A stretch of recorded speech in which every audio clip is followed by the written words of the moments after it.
ಎಲ್ಲರಿಗೂ ನಮಸ್ಕಾರ. ನಾನು ರಶ್ಮಿ. ಹೆಪ್ಪಾಕಲಿಲ್ಲ, ಮೊಸರು ಮಾಡಲಿಲ್ಲ, ಆದರೂ ನಾವು ಬೆಣ್ಣೆ ತೆಗಿತೀವಿ. ಹೇಗೆ ನೋಡಿ, ಎಷ್ಟು ಚೆನ್ನಾಗಿ ಬೆಣ್ಣೆ ಬಂದಿದೆ. ಮೊಸರೇ ಇಲ್ಲದೆ ಬೆಣ್ಣೆ ತೆಗಿಯೋವಂಥ ಸೂಪರ್ ವಿಧಾನನ ನಾನು ನಿಮಗೆ ತೋರಿಸ್ಕೊಡ್ತೀನಿ. ನಿಮ್ಮೆಲ್ರಿಗೂ ಇದು ಇಷ್ಟ ಆಗುತ್ತೆ, ಯೂಸ್ಫುಲ್ಲಾಗೂ ಇರುತ್ತೆ. ಯಾಕೆಂದರೆ ಸಿಟಿನಲ್ಲಿರೋರು, ಪಾಕೆಟ್ ಹಾಲು ಯೂಸ್ ಮಾಡೋರಿಗೆ 99% ಇದ್ರ ಯೂಸ್ ಆಗೇ ಆಗುತ್ತೆ. 100% ಯೂಸ್ ಆಗುತ್ತೆ. ಯಾರು ಮಿಸ್ ಮಾಡಬೇಡಿ, ವಿಡಿಯೋನ ಕೊನೆ ತನಕ ನೋಡಿ. ಬೆಣ್ಣೆ ತೆಗಿಯೋದು ಹೇಗೆ, ತುಪ್ಪ ಮಾಡೋದು ಹೇಗೆ, ಎರಡೂ ನಾನು ಹೇಳ್ಕೊಡ್ತೀನಿ ಈ ವಿಡಿಯೋನಲ್ಲಿ. ಏನಪ್ಪ ಇವಳು ಬೆಣ್ಣೆನ ಮಿಕ್ಸಿನಲ್ಲಿ ತೆಗಿತಾ ಇದ್ದಾಳೆ ಅಂತ ನೋಡ್ತಾ ಇದ್ದೀರಾ? ಆಗಿನ ಕಾಲದ ಥರ ನಾವು ಅಷ್ಟು ದೊಡ್ಡ ಪ್ರೊಸೀಜರಲ್ಲಿ ನಮಗೆ ಮಾಡೋದಕ್ಕಾಗಲ್ಲ, ಟೈಮು ಇರಲ್ಲ, ಅಷ್ಟು ಕಷ್ಟಪಡೋಕ್ಕೂ ಆಗಲ್ಲ. ಈಸಿಯಾಗಿ ಮಿಕ್ಸಿನಲ್ಲಿ ಈ ಥರ ಮಾಡ್ಕೊಳ್ಬೋದು ಅಂತ ಅನ್ನುವಾಗ ಅಷ್ಟೊಂದೆಲ್ಲ ಯಾರು ಕಷ್ಟಪಡ್ತಾರಲ್ವ. ಸೊ ಬೆಣ್ಣೆ ರೆಡಿಯಾಗಿದೆ. ಇದನ್ನು ದೋಸೆ, ರೊಟ್ಟಿ, ಚಪಾತಿ, ಅನ್ನ ಯಾವುದಕ್ಕಾದರೂ ಹಾಕೊಂಡು ತಿನ್ಬೋದು. ಇದು ಹಸುವಿನ ಬೆಣ್ಣೆ ಥರನೇ ಇರುತ್ತೆ. ಬೆಣ್ಣೆ ರೆಡಿ ಆದಮೇಲೆ ಮಜ್ಜಿಗೆಗೆ ಸ್ವಲ್ಪ ಕೂಡ ಅಂಟಲ್ಲ, ಅದರಿಂದ ಸಪ್ರೇಟಾಗಿ ಡಿವೈಡ್ ಆಗೇ ಬಂದ್ಬಿಡುತ್ತೆ. ಇದನ್ನು ಹೇಗೆ ಮಾಡೋದು ಅಂತ ನೋಡೋಣ. ಎಲ್ಲರೂ ಮನೇಲೂ ಹಾಲನ್ನ ಡೈಲಿ ತಂದೆ ತರ್ತೀವಿ.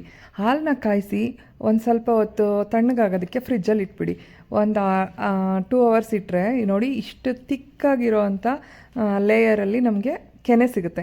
ಡೈಲಿ ಅದನ್ನು ಒಂದು ಕಂಟೈನರಲ್ಲಿ ಹಾಕಿ ಸ್ಟೋರ್ ಮಾಡಿ ಇಡ್ತಾ ಬಂದರೆ, ಇದು ನಾನು ಒಂದು 15 ದಿವಸಕ್ಕೆ ಹಾಲನ್ನ ತಂದಿರೋದ್ರಲ್ಲಿ ಎತ್ತಿಟ್ಟಿರೋ ಅಂಥ ಕೆನೆ ಇದು.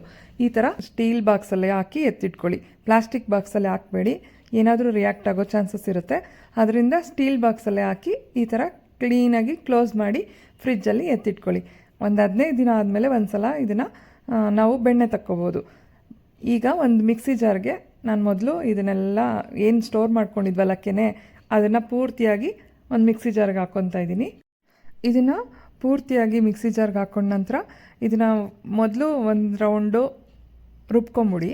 ಅದು ಆವಾಗ ನಿಮಗೆ ಕ್ರೀಮಿಯಾಗಿ ಕಾಣಿಸುತ್ತೆ. ಬಟ್ ನೀವು ಅಂದ್ಕೋಬೇಡಿ ಬೆಣ್ಣೆ ಬರ್ತಾ ಇಲ್ಲ, ಕ್ರೀಮ್ ಆಗಿಬಿಟ್ಟಿದೆ ಅಂತ.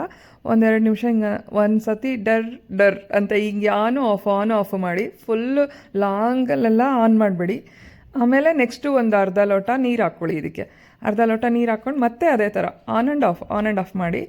ಆಮೇಲೆ 1-2 ಸೆಕೆಂಡ್ಗೆ ನಿಮಗೆ ಗೊತ್ತಾಗುತ್ತೆ ಬೆಣ್ಣೆ ಎಲ್ಲ ಮೇಲೆ ಈ ಥರ ಬರುತ್ತೆ, ಮತ್ತು ಮಜ್ಜಿಗೆ ಮಾತ್ರ ಕೆಳಗಡೆ ಉಳ್ಕೊಂಡಿರುತ್ತೆ. ಎಷ್ಟು ನೀಟಾಗಿ ಬಂದಿದೆ ನೋಡಿ. ಇದೆಲ್ಲ ಜಾರ್ಗೂ ಕೂಡ ಅಂಟ್ಕೊಳ್ಳಲ್ಲ, ಅಷ್ಟು ಚೆನ್ನಾಗಿ ಇದು ಡಿವೈಡ್ ಮಾಡ್ಕೋಬೋದು. ಅದನ್ನು ಸ್ವಲ್ಪನೇ ಎತ್ಕೊಂಡು ಉಂಡೆಗಳನ್ನ ಮಾಡಿಕೊಂಡು ನಾವು ಒಂದು ನೀರು ಇಟ್ಟಿರೋ ಪಾತ್ರೆಗೆ ಹಾಕಿ ತೊಳ್ಕೊಂಡು ನಾವು ತುಪ್ಪ ಕಾಯಿಸ್ಬೇಕಾಗಿರೋವಂಥ ಪಾತ್ರೆಗೆ ಹಾಕೊಳ್ಳೋಣ. ತುಪ್ಪ ಕಾಯಿಸೋ ಪಾತ್ರೆ ಯಾವಾಗಲೂ ಸ್ವಲ್ಪ ತಳ ಗಟ್ಟಿ ತೊಗೊಳ್ಳಿ, ಅದರಿಂದ ತುಪ್ಪ ತಳ ಹಿಡಿಯೋದಿಲ್ಲ. ಬೆಣ್ಣೆ ರೆಡಿ ಆಯಿತು. ನೆಕ್ಸ್ಟ್ ತುಪ್ಪ ಮಾಡೋದು ಹೇಗೆ? ನಾನಿಲ್ಲಿ 4 ಸ್ಪೂನ್ ಮೆಂತ್ಯ ಮತ್ತು 2 ಅರ್ಶಿನದ ಕೊನೆ ತೊಗೊಂಡಿದ್ದೀನಿ. ಇದೆರಡೂ ಸ್ವಲ್ಪ ಕಂದು ಬಣ್ಣ ಬರೋ ಥರ ಸ್ವಲ್ಪ ಹುರ್ಕೊಂಬಿಡ್ಬೇಕು. ಅದು ತಣ್ಣಗಾಗೋದ್ರೊಳಗಡೆ ನಾವು ಮಜ್ಜಿಗೆ ತೆಗ್ದಿಟ್ಟಿದ್ವಲ್ಲ, ಅದನ್ನು ವೇಸ್ಟ್ ಮಾಡಲ್ಲ ನಾನು, ಅದನ್ನು ಗಿಡಗಳಿಗೆ ಹಾಕ್ಬಿಟ್ಟು ಬಂದುಬಿಟ್ಟೆ. ಆಯಿತಾ? ಮೆಂತ್ಯ ಎಲ್ಲ ತಣ್ಣಗಾಯಿತು. ಮತ್ತು ಅರಿಶಿನ ಕೊನೆನ ಈ ಥರ ಮೊದಲು ಕುಟ್ಟಾಣಿಲಿ ಕುಟ್ಕೊಂಡು ಆಮೇಲೆ ಮಿಕ್ಸಿ ಜಾರ್ಗೆ ಹಾಕ್ಕೋಬೇಕು. ಯಾಕೆಂದರೆ ಅದು ಫುಲ್ಲು ಗ್ರೈಂಡ್ ಆಗಲ್ಲ, ಅದಕ್ಕೋಸ್ಕರ. ಇದೆರಡೂ ಮಿಕ್ಸಿ ಮಾಡ್ಕೊಳ್ಳೋಣ. ಫುಲ್ಲು ಪೇಸ್ಟ್ ಆಗಬೇಕು ಅಂತ ಏನಿಲ್ಲ, ಫೈನಾಗಿ ಏನು ರುಬ್ಬೇಡಿ, ಸ್ವಲ್ಪ ರವೆ ಥರ ತರಿಯಾಗಿದ್ರೂ ಓಕೆ. ನೆಕ್ಸ್ಟು ನಾನು 1-2 ಬೆಳ್ಳುಳ್ಳಿನ ಬಿಡಿಸ್ಕೊಂಡು ಇಟ್ಕೊಂಡಿದ್ದೆ. ಇದನ್ನು ಚೆನ್ನಾಗಿ ಒಂದು ಸ್ವಲ್ಪ ಕುಟ್ಕೋತಾ ಇದ್ದೀನಿ. ತುಂಬ ಕ್ರಷ್ ಮಾಡಿದ್ರೆ ಸಾಕು, ಫುಲ್ ಪೇಸ್ಟ್ ಏನು ಬೇಡ. ಕ್ರಷ್ ಮಾಡಿ ನೆಕ್ಸ್ಟು ಬೆಣ್ಣೆನ ಕಾಯಕ್ಕಿಡೋಣ. ಬೆಣ್ಣೆನ ಬಿಸಿ ಆಗ್ತಿದ್ದಂಗೆ ಮೆಲ್ಟ್ ಆಗ್ತಾ ಇರುತ್ತೆ. ಇದ್ರ ಮೇಲೆ ಒಂದೊಂದೇ ಇಂಗ್ರೀಡಿಯೆಂಟ್ಸ್ನ ಹಾಕ್ತಾ ಹೋಗೋಣ.